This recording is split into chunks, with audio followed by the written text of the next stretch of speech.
구약성경 창세기 44장 1절부터 13절까지 우리 하나님 말씀 우리 저와 여러분 한 절씩 교독하시도록 하겠습니다. 제가 먼저 1절 봉독하겠습니다.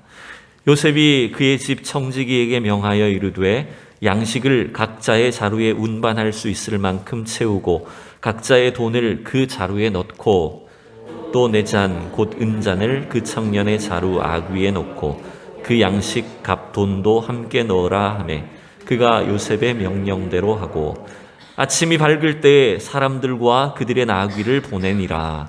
그의 성대에서 나가 멀리 가기 전에 요셉이 청지기에게 이르되 일어나 그 사람들의 뒤를 따라가서 그들에게 이르기를 너희가 어찌하여 선을 악으로 갚느냐.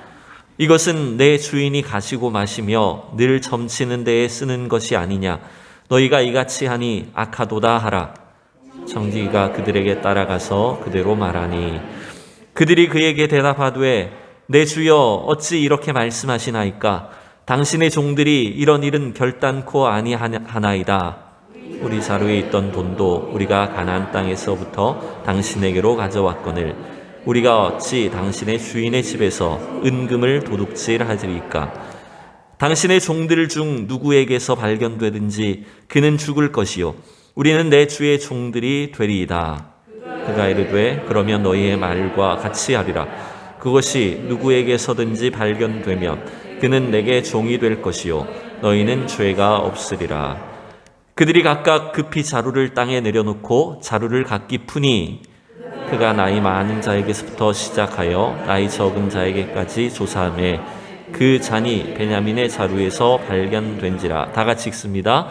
그들이 옷을 찢고 각기 짐을 나귀에 싣고 성으로 돌아가니라. 아멘. 우리 좌우로 한번 인사 나눕니다. 오늘은 이렇게 한번 인사할까요? 오늘 어떻게 지내셨습니까? 한번 이렇게 인사하겠습니다. 네. 오늘 또 오래간만에 또 이렇게 공휴일이었는데 물론 일을 하신 분들도 많으시겠지만 또 직장을 다니신 분들은 또 간만에 또 쉬시는 날이셨을 것 같아요.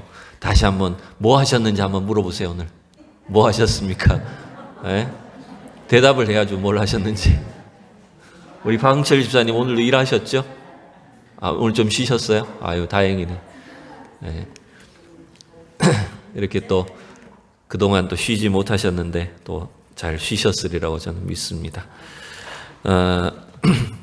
오늘은 우리 창세기 이제 44장 말씀을 함께 우리가 나누어 보면 좋겠습니다. 이 텍스트가 좀 날마다 좀 길기 때문에 그 내용을 우리가 좀 한눈에 파악하기는 조금 힘이 들지만 그래도 좀 이 말씀들을 또 짧은 시간 안에 또 그 내용을 알고 또 은혜를 나누는 그런 시간들이 되었으면 좋겠습니다.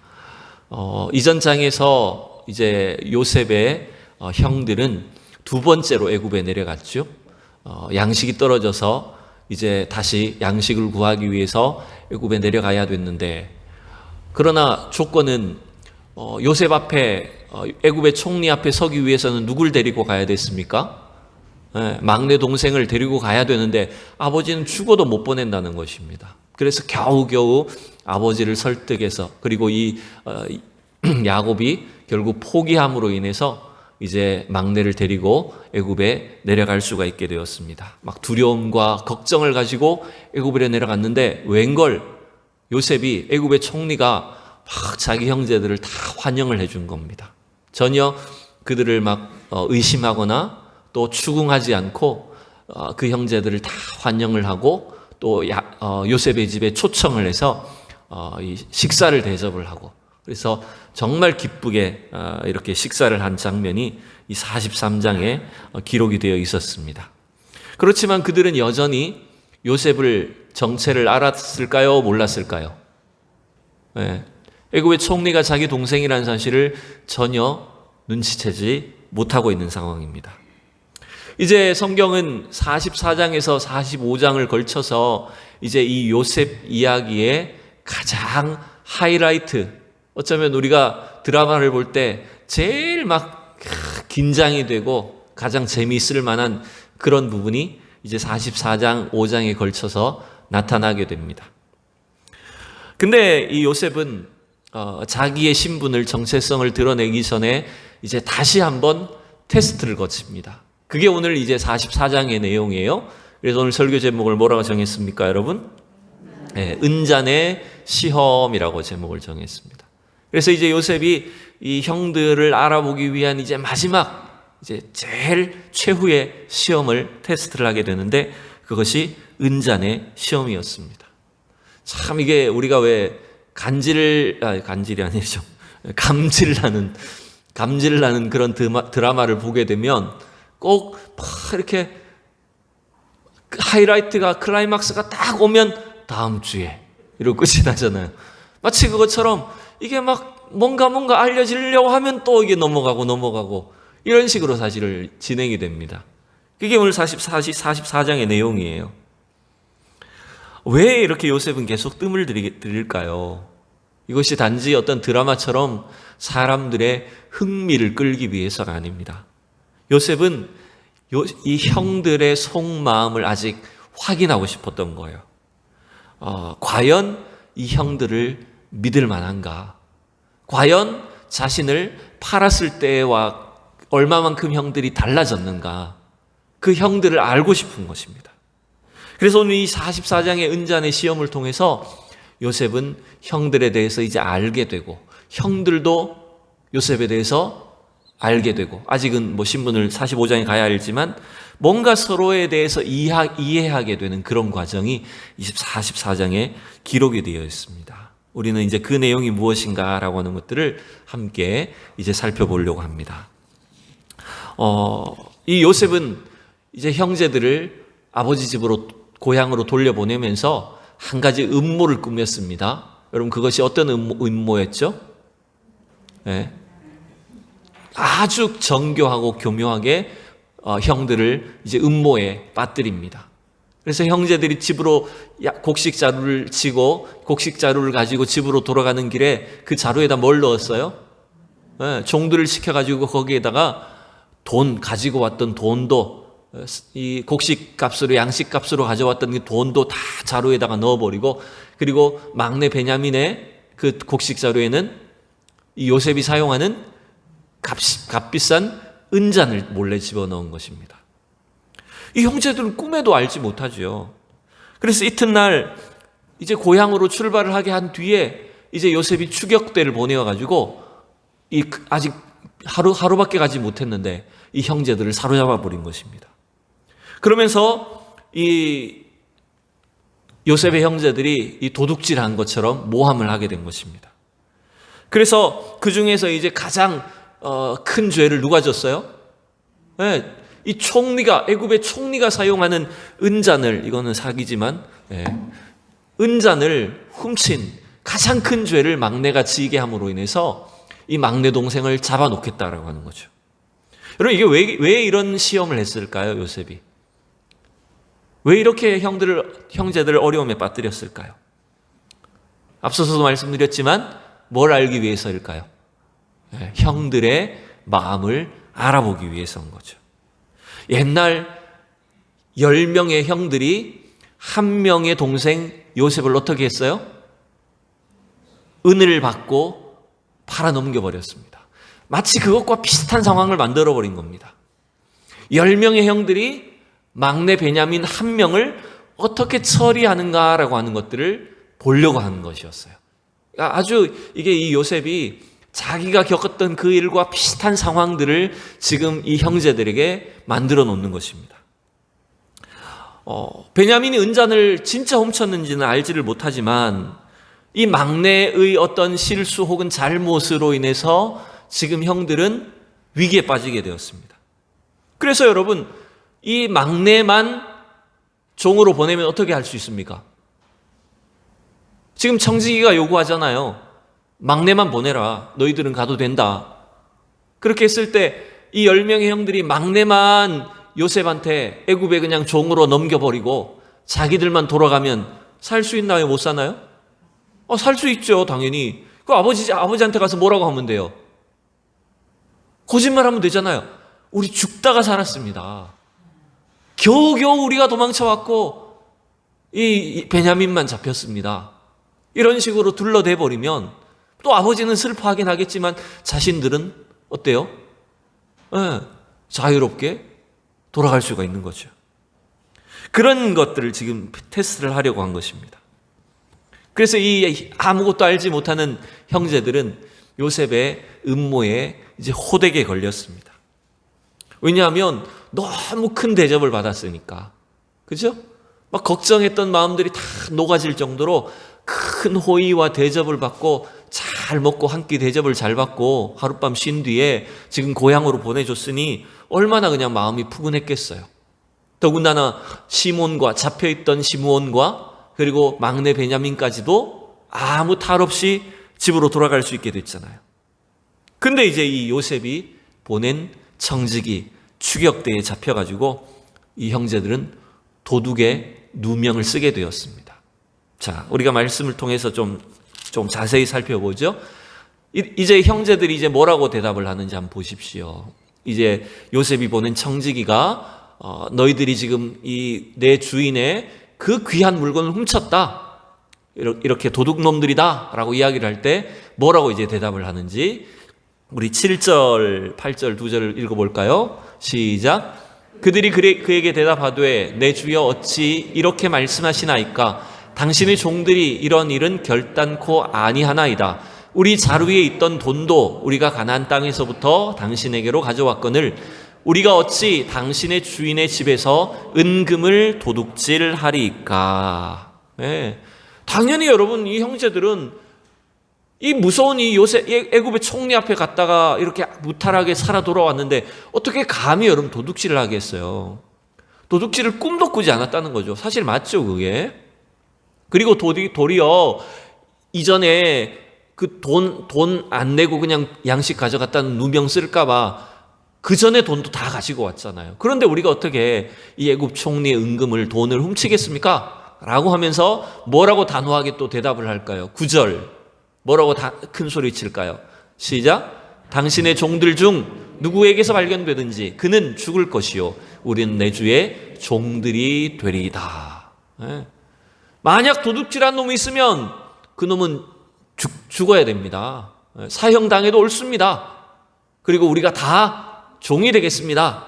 이렇게 막 큰 소리를 칩니다. 여러분 당연하죠 그게? 근데 이제 청지기는 이렇게 이제 말을 합니다. 10절에 보면 이제 청지기가 뭐라고 말하냐면 그가 이르되 그러면 너희의 말과 같이 하리라. 그것이 누구에게서든지 발견되면 그는 내게 종이 될 것이요 너희는 죄가 없으리라. 너희 말대로 하겠다라고 하면서 이 청지기는 어떻게 얘기하냐면 돈 얘기는 안 합니다. 돈 훔친 것은 얘기를 하지 않고 뭐만 자꾸 지목을 합니까? 은잔 훔친 것. 그 내 주인이 귀하게 사용하는 그 은잔을 훔친 도둑놈만 종이 될 것이고 나머지는 다 돌아가도 된다. 죄 없이 다 보내주겠다. 이렇게 이제 조건을 바꾸는 겁니다.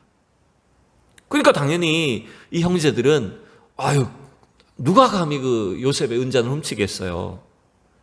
그래서 큰 소리를 쳤는데 이제 확인 작업에 들어갑니다.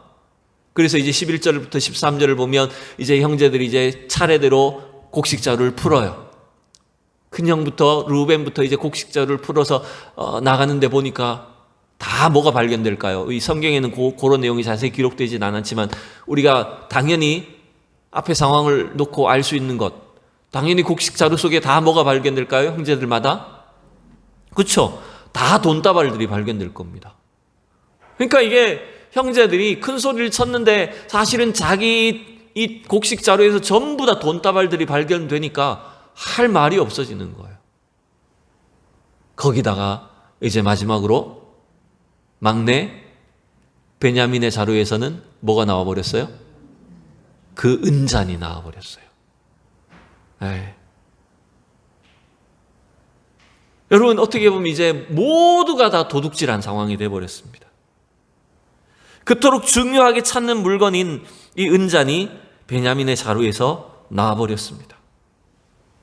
이제 이 형제들의 반응을 여러분 마지막으로 보셔야 됩니다. 13절 같이 읽어봅시다. 시작. 그들이 옷을 찢고 각기 짐을 나귀에 싣고 성으로 돌아가니라. 사실은 이 시험이 이 형들이 10명의 형들이 막내 베냐민을 어떻게 처리하는가라고 하는 시험이었어요. 제가 앞서서 말씀드렸듯이 이 막내만 종으로 보내고 자기들은 돌아갈 수 있는 그런 시험이었는데도 불구하고 이 테스트에서 일단 이 형제들은 다 이 애굽의 요셉의 집으로 성으로 다시 돌아갑니다. 여러분 1차 테스트 합격일까요? 불합격일까요? 일단 합격입니다. 일단은 합격이에요.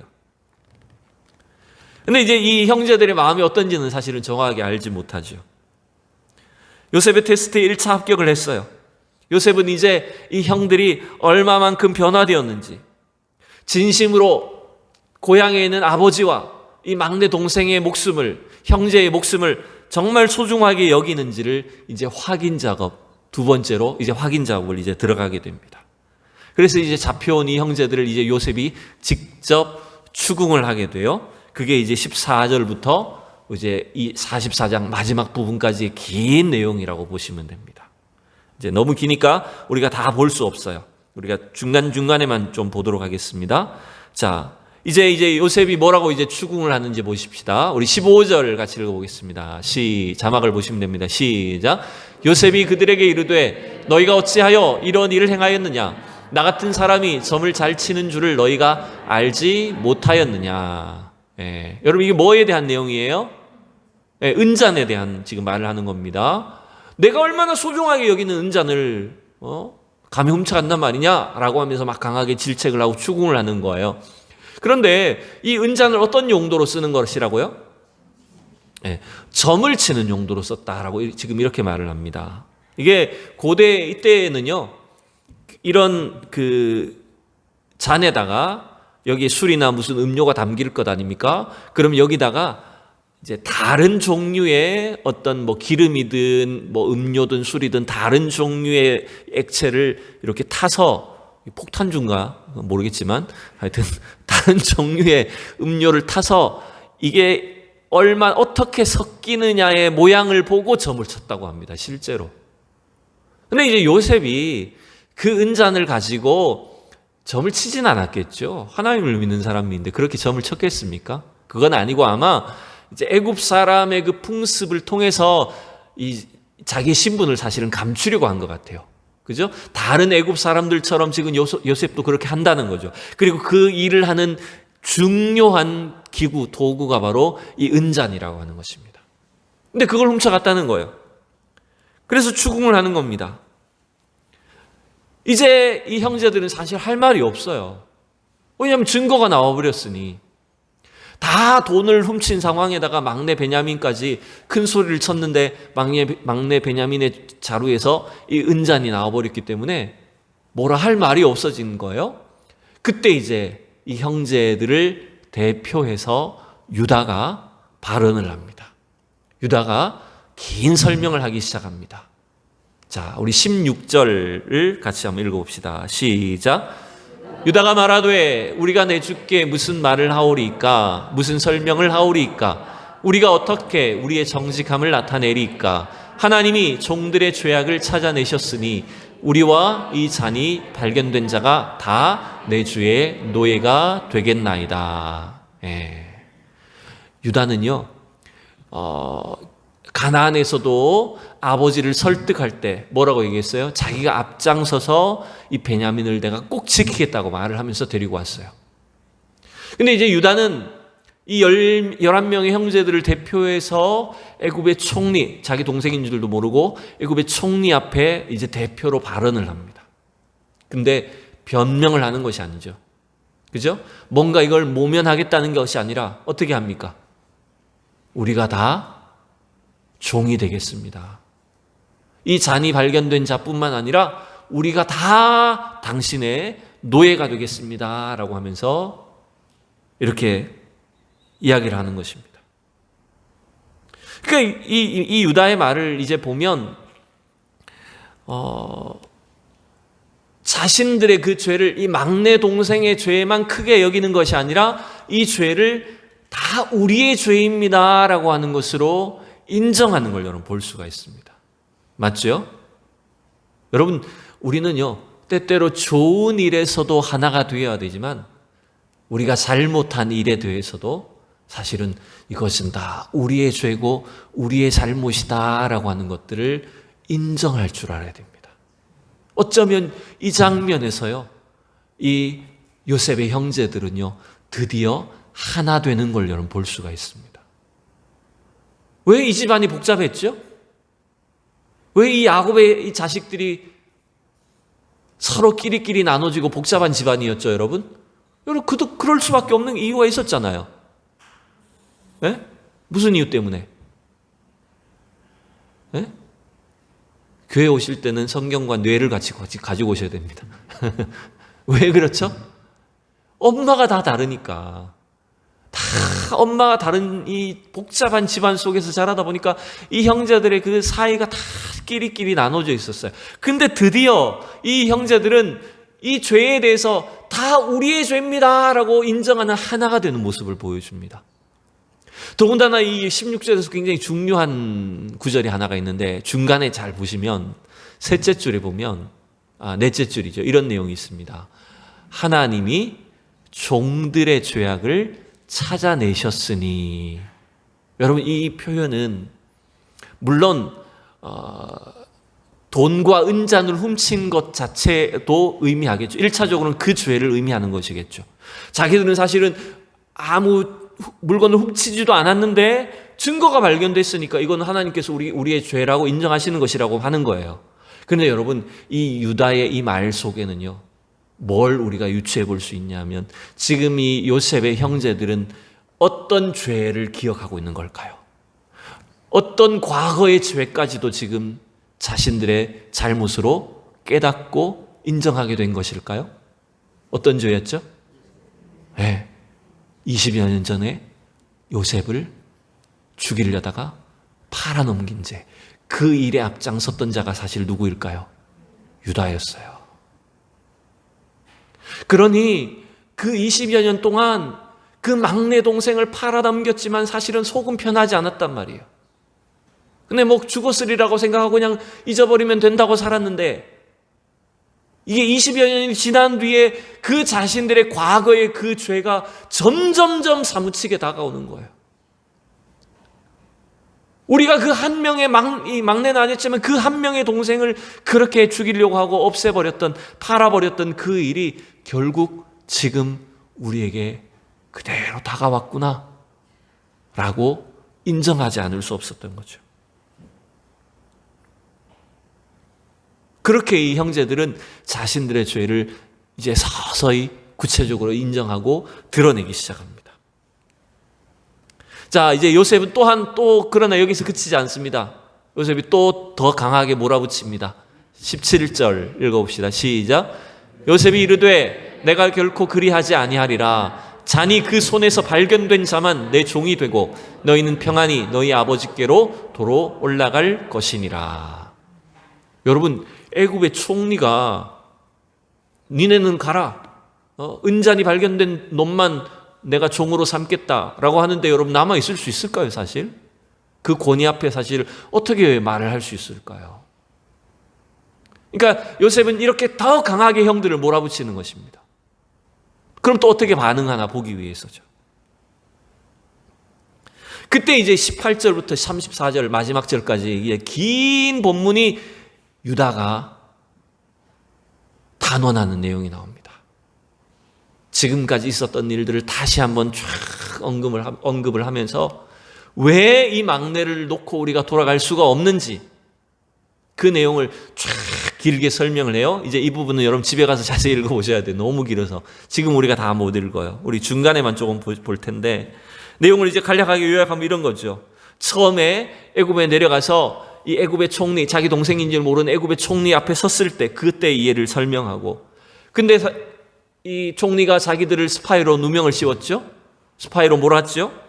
그러다가 이제 자기들이 이제 간첩이 아니라는 사실을 설명하기 위해서 고향에 있는 아버지도 이야기하고 막내 동생도 이야기했단 말이에요. 근데 당신이 그 막내 동생 데리고 오면 믿어줄게라고 했기 때문에 우리가 억지로 아버지를 설득해가지고 절대 아버지는 못 보낸다고 했는데 겨우 설득해서 데리고 돌아왔습니다. 근데 만약 이 동생을 데리고 가지 않으면 아버지 어떻게 된다고요? 우리 아버지 어떻게 된다고요? 네, 우리 아버지는 죽습니다. 네? 진짜 우리 아버지 이제 죽습니다. 그런 불효는 우리가 할 수가 없습니다. 그렇게 이제 길게 설명하는 거예요. 자, 30절, 31절 우리 두 절만 읽어볼게요. 자, 시작. 아버지의 생명과 아이의 생명이 서로 하나로 묶여 있거늘 이제 내가 주의 종 우리 아버지에게 돌아갈 때에 아이가 우리와 함께 가지 아니하면 아버지가 아이 없음을 보고 죽으리니 이같이 되면 종들이 주의 종 우리 아버지가 흰 머리로 슬퍼하며 수월에 내려가게 함이니이다. 이게 지금 요셉이 설명하는 내용이에요. 유다가. 저도 헷갈리잖아요, 그죠? 유다가 지금 왜 이 막내를 데리고 가지 않으면 안 되는지를 쫙 설명하는 내용이에요. 그래서 자기가 담보를 하고 자기 아들들 자식들을 담보로 하고 꼭 이 아이를 살려오겠다고 아버지께 약속을 했기 때문에 만약에 이 베냐민이 돌아가지 않으면 아버지 죽습니다. 그래서 어떻게 해달라는 걸까요? 유다의 요청은 뭐냐면 제가 대신 종이 될 테니까 이 아이만은 아버지께 돌아가게 해주십시오. 그걸 이제 요청하는 거예요. 결국 이 유다는요, 참 놀랍게도 우리가 이전에 봤던 과거의 유다는 어떤 인물이었어요? 그 자기의 이 정욕 때문에 며느리인 줄도 모르고, 그죠? 간통했다가 며느리하고 사이에 자식을 낳은 인물이었어요. 그뿐만 아니라 이 요셉을 죽이려고 하고 팔아넘기는데 앞장섰던 인물이었어요. 근데 지금 이 시간이 흐른 뒤에 놀랍게도 유다는요, 그 12명의 형제들, 아버지와 11명의 형제를 위해서 자기의 목숨을 기꺼이 던지겠다고, 담보물로 자기를 내놓겠다고 하는 그런 인물로 변화된 걸 여러분 볼 수가 있죠. 그래서 이제 요셉은 뭘 확인하게 됐을까요? 요셉은 간단하게 우리가 쉽게 생각하면 요셉은 이제 이 유다의 말과 이 형제들의 이 단합된 행동을 통해서 뭘 알게 됐을까요? 형들이 이제 과거의 형들이 아니구나. 형들이 뭔가 확실히 잘못들을 뉘우쳤고 변화되었구나라고 하는 것들을 느끼게 되는 겁니다.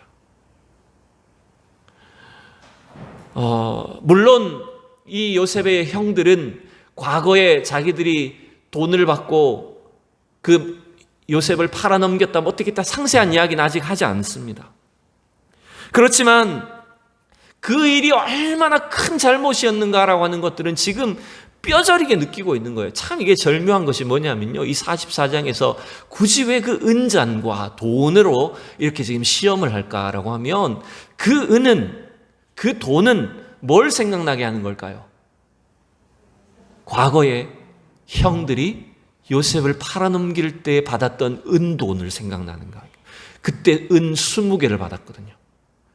저는 세보진 않았지만 어떤 주석에 보니까요, 이 요셉의 이야기 속에 은이 20번이 나온답니다.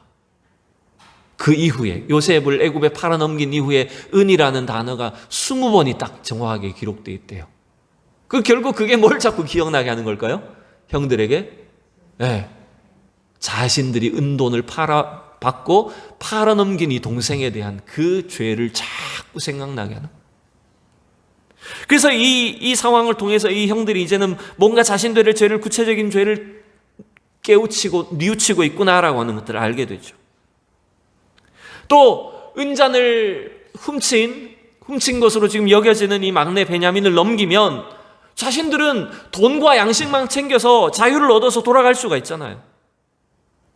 근데 이 동생 대신에 자신의 생명을 이제 대신 내어놓겠다라고 하는 이 유다를 통해서 여러분, 그 과거에 그 요셉을 팔아넘기기에 앞장섰던 유다가 이제는 확실하게 변화되었다라고 하는 사실들을 확인할 수 있게 된 거죠.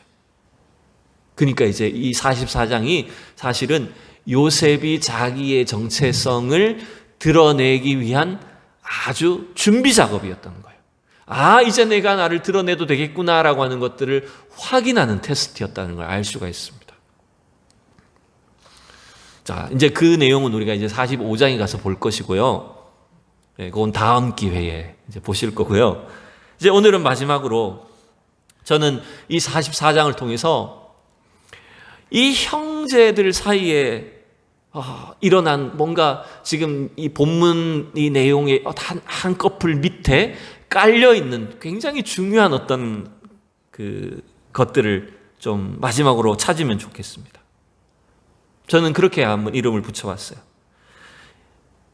이 20여 년 동안 헤어져 있고 어쩌면 원망과 복수심과 그 절망 속에 원수된 관계와 같이 되어 있던 이 형제들이, 특별히 요셉과 형들의 사이가 화해를 할 수 있는, 회복될 수 있는 굉장히 중요한 조건이 오늘 이 44장에서 발견이 된다는 것입니다.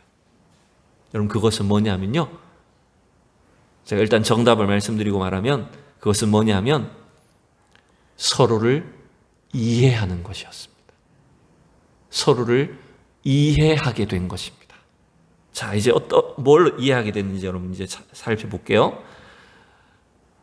첫 번째는 이제 앞에서도 우리가 제가 여러 번 반복해 설명했던 것이긴 합니다만, 이 형제들은, 요셉을 제외한 나머지 형제들은 애굽에 팔려간 요셉을 이제 이해하게 되었습니다.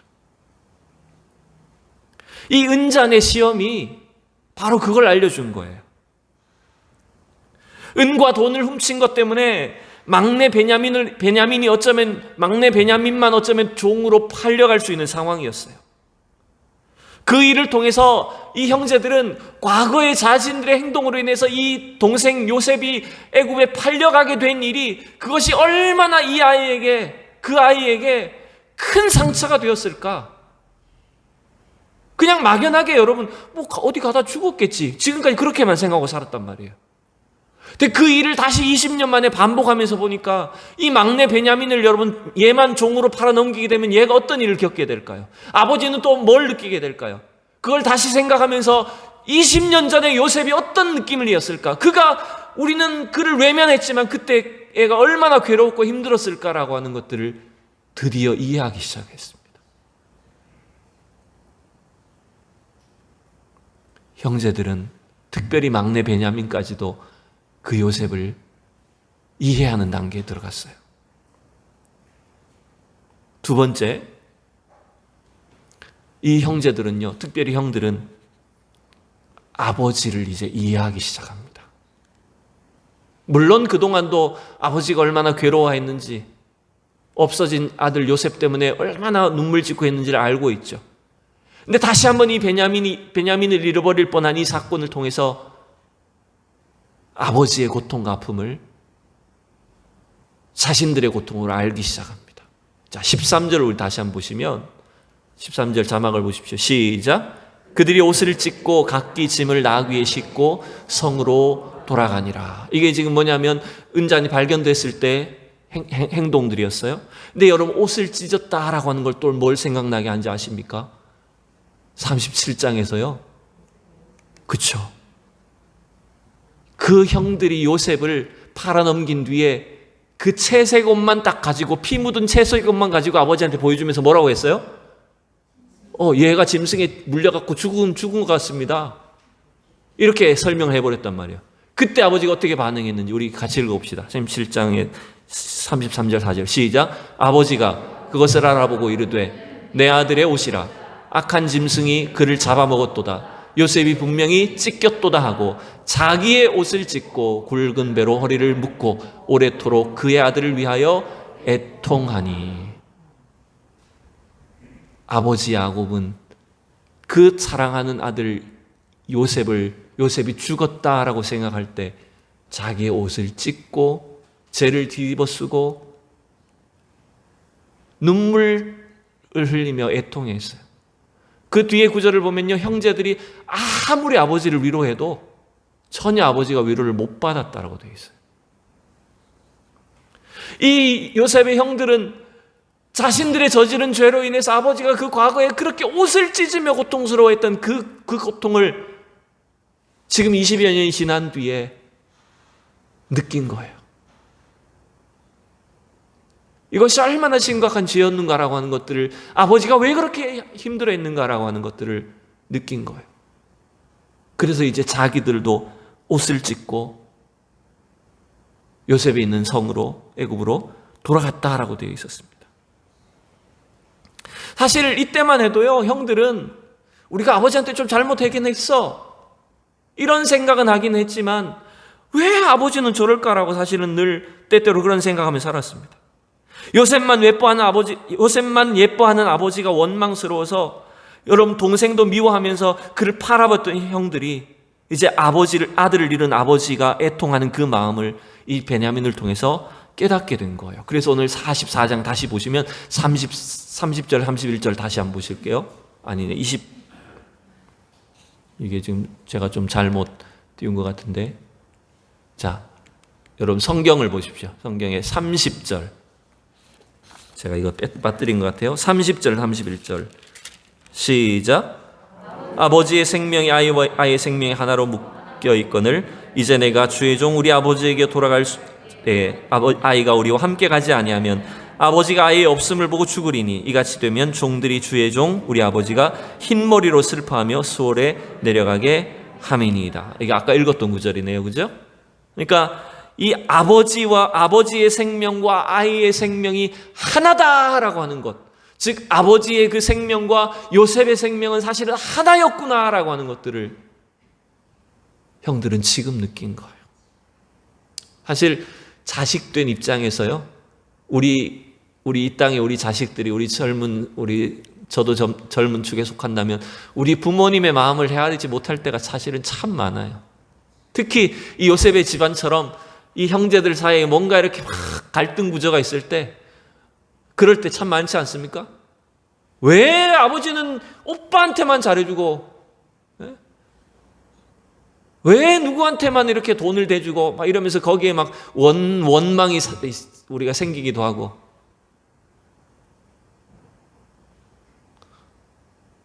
저희는 4남매인데요, 저희 큰형이 이제 제일 위에가 이제 마지가 큰형이에요. 여러분 시골에서 다 옛날에 첫째 맞으면 어땠습니까? 그죠? 그것도 아들이면 공부도 다 모든 걸 다 지원해주고 결혼할 때 집도 사주고. 저는 안 사주던데. 그러니까 왜 그런 것들을 가지고 가만히 보다 보면 은근히 우리 속에 막 뭔가 이렇게 원망하는 마음들, 미운 마음들이 생기잖아요. 근데 이제 뒤늦게 이제 형제들이 그 아버지의 마음을 알게 된 거예요. 왜? 일찍 어미를 잃은, 엄마를 잃은 그 너무 불쌍한 자식들이었잖아요. 자, 이제 이게 너무 길게 설명할 필요 없어요. 넘어갑니다. 세 번째, 요셉도 아버지를 이해하게 됩니다. 형제들이요, 요셉을 이해하게 됐습니다. 또 형제들이 아버지를 이해하게 됐습니다. 요셉도 자기 아버지를 이제 이해합니다. 이게 무슨 말이냐면, 형 유다의 이야기를 들으면서 요셉은 뭘 느끼게 됐을까요? 물론 아버지가 자기를 얼마나 보고 싶어 할까 그런 것은 생각을 했지만, 요셉은 사실은 팔려온 자기만 고통당한다고 생각을 했었어요.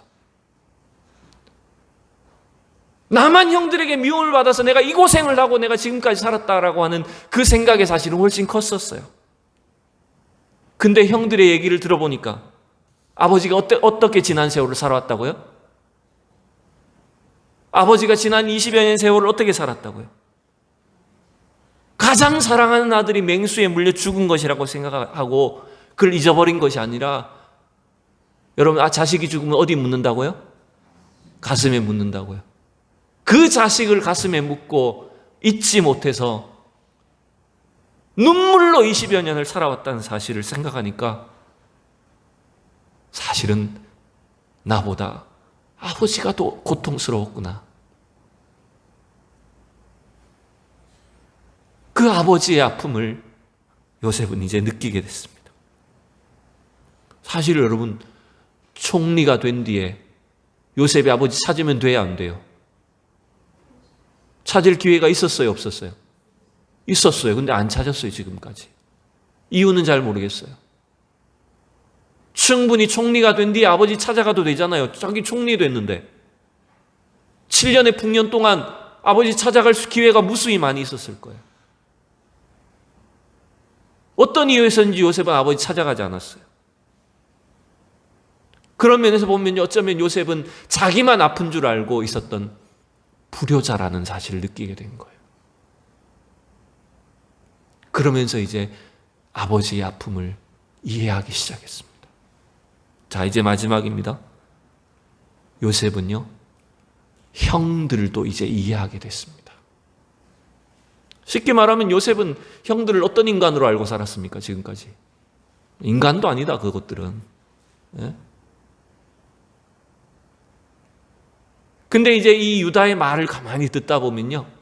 자, 보세요. 마지막, 이 구절이 이제 마지막입니다. 28절, 27절부터 오시면.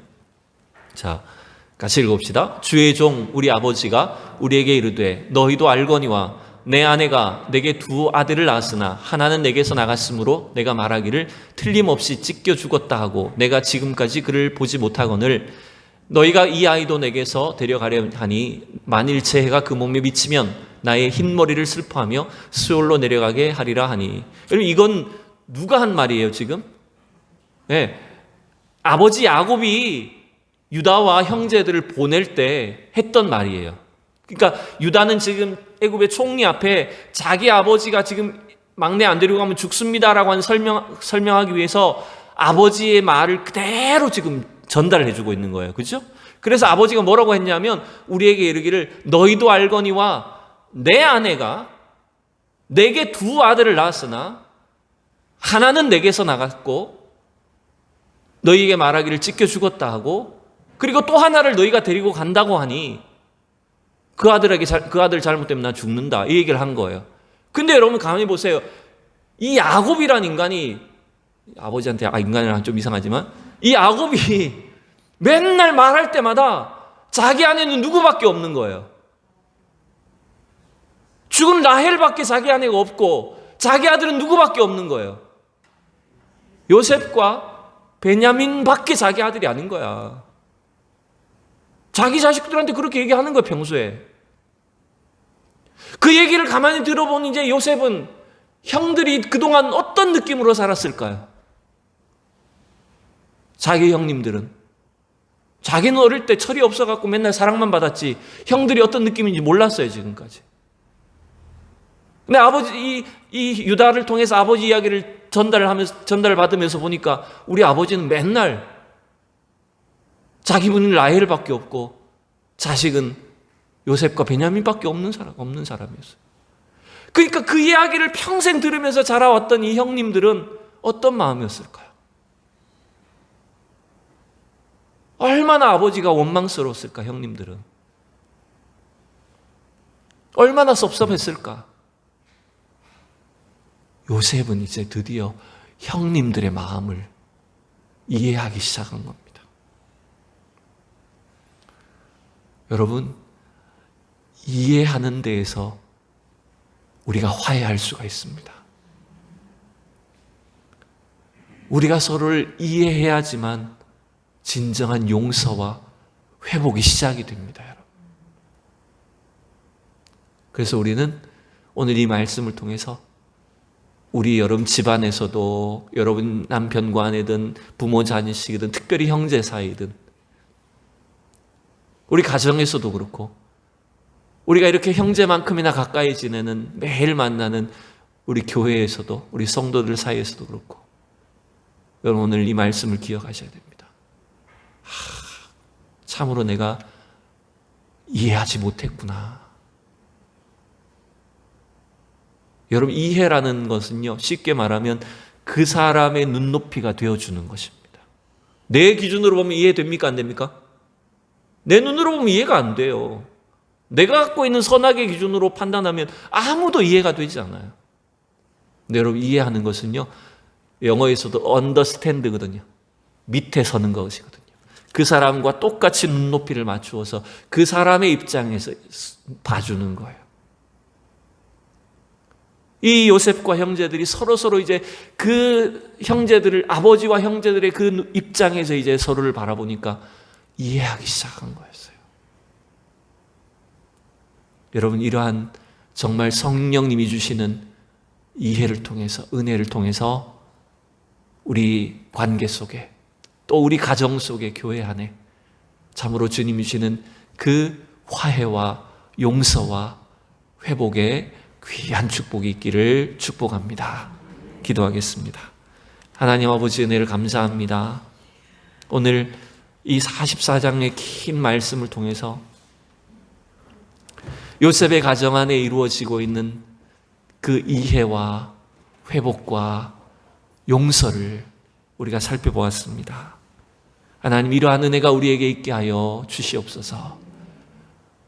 죄악된 우리 인생을 위해서, 우리의 죄를 용서하시기 위해서 낮고 천한 이 인간의 모습으로 낮아지신 주님처럼 그 예수 그리스도의 사랑을 입은 우리들이 서로를 이해할 수 있는 그 풍성한 은혜를 주시옵시고, 그리하여 하나님, 우리의 가정과 교회가, 우리의 모든 관계가 참으로 주님 주시는 그 거룩한 능력으로 치유되고 회복되는,